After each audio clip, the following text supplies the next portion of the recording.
one day I'm scratching my dog's belly, and we're on the couch, and I'm just kind of thinking, and I usually talk to my dog, I'm sure most people do. We have the best conversations, you know, it's one-sided, and I like that. Just kidding. Bad joke. It should always be a two-way street. So anyway, it is a two-way street. He just doesn't necessarily speak back. Anyway, so I'm talking to the dog, and his name is Fozzie, like Fozzie Bear. So I'm scratching Fozzie, and I look at Foz, and I say, you know, Foz, it's pretty convenient and nice that you are friends with a primate like me.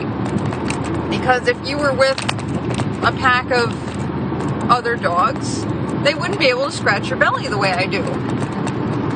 You know, their grooming is generally licking and that sort of thing. They do the itchy teeth, you know, they'll do the itches. But they really don't scratch like a primate can. And of course dogs love it because it's just this supernatural thing that we can do that they can't seem to do, especially places like his chest. He loves getting his chest rubbed, and of course the belly, which he can't reach. So just in telling him that and saying, you know, it's a pretty awesome combination of a canine with a primate, because we are so different in physical form and we really match so well. You know, it's like the opposites attract theory, where you have two different parts that are not the same, but they fit together very well. And after saying that to him, it really got me thinking, and I thought, you know, it's now that I think about it, the primate form is pretty awesome in itself.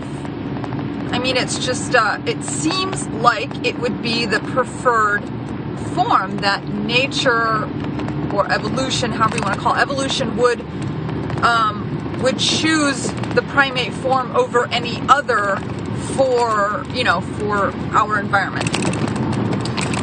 And so with that thought, I thought, well, maybe it's because, you know, because we were tree dwellers, you know, all apes. I mean, every child grows up climbing trees. It's completely natural. No one told me as a child to go jump into a tree and start climbing around in it and swinging from it. There's a reason our playgrounds have jungle gyms. It's very natural. We are primates. That is what we do. We come from the trees. And so even though as adults we are in a way trained by society, you know, trained by my mother, you know, get down from there, put your dress on, we're going to church or whatever, you are told to behave a different way. But naturally, we tend to gravitate to the trees.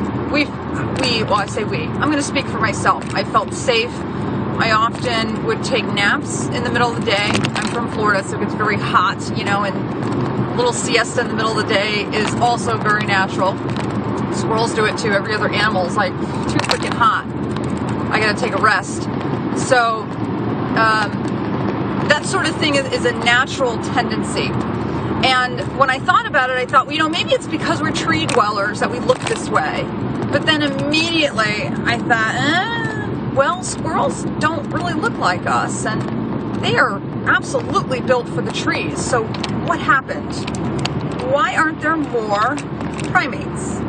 Why is it we're such a small class? Why is it that there are so incredibly many land-dwelling animals that walk on all fours? The overwhelming amount of animals do that. Land-dwelling, you know, other than birds that fly. But, you know, speaking about the numbers, the vast majority are like that. And as primates, we're a very small minority. There aren't that many of us that look like we do. And so it dawned on me, and I said, well, of course, because from what we know in history and from what we know in religion, they both say the same thing, that we came after all the other animals. So it seems to me that although walking on all fours worked out very well evolutionarily speaking, it wasn't until later, again through evolution, as more time goes on, the more things progress, because as an animal, as a living thing, you get better and better and better at what you do. But it's a slow process. You can't just be born another organism completely. It's a very slow step by step by step. So throughout all this time, from 65 million years ago when the dinosaurs died. That's when, mammals first got their place on this earth. So you're talking about rodents. We're talking about very, very small mammals. That was their time. From that point onward, we start seeing primates really, not until, I want to say, giving it a very good buffer, 8 million years ago. Humans being 6 million. So in the scope from 65 until 8, that's a lot of time that we have all these animals walking on all fours before we start to see the walking upright, before we start to see that sort of thing. Now, having hands and opposable thumbs is shared by other creatures, raccoons, squirrels, they all have this ability and they walk on all fours. But the body of an ape, in its excellent design, did not come until later on.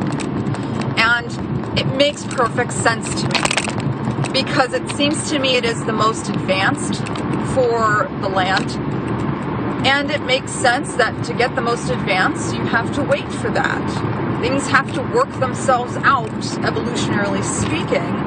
And of course, the coup de grace to the whole thing, the icing on the cake, is that every religion backs it up. They all say that. If you look at any of them and they talk about creation, they're focusing on humans, but even looking at apes, looking at archaeological digs and that sort of thing, apes haven't been in existence that long either. So it really drives the point home that we are unique in that way, that it took a very long time for this form to be chosen over the conventional form. The walking on all fours was working very, very well, but then you have this new form where nature says, aha, this is pretty good. This is a nice little experiment. Let's go with it. And kept developing and developing and developing until it was such an excellent form that you get the strand that makes the human. And it just snowballs. It's just amazing progress, because nature finally hit its mark, or the divine, whoever calls to it. It's all the same to me. Whatever you want to call the creator, be it natural evolution or a divine thing, it doesn't matter. In the end, blanket statement here, the creator made things that way, because through trial and error is how you find the perfect form. And we're not perfect by any means, but I think that's the edge that we have, is it's such an excellent form. It was such a great thing to stumble on and go with, that it almost can't fail. And I say almost because we're starting to fail. As an organism, we are too good at what we do. And if we are not intellectually conscious of it, if we are not smart enough, then we will fall. And that's just my little bit on the human species.